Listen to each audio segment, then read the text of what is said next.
जो कार्यक्रमाची म्हणजे आमचे एस.एम. देशमुख अध्यक्ष असताना त्यांच्या काही मागण्या असतात.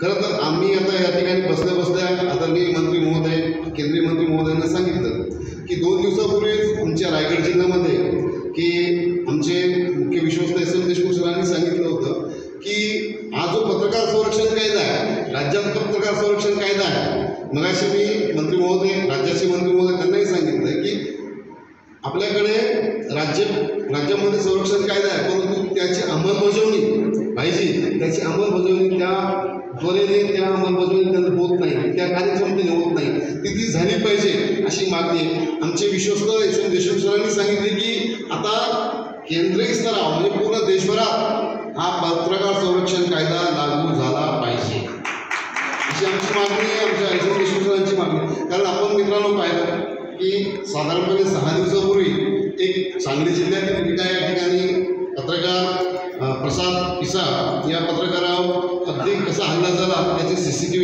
आपण पाहिलेले आहेत. आणि पत्रकारिता करत असताना आता कसं असतं, समाजाचं एक ठरलेलं असतं की आपण जेव्हा आपण चांगलं लिहितो त्याबद्दल काय नाही, पण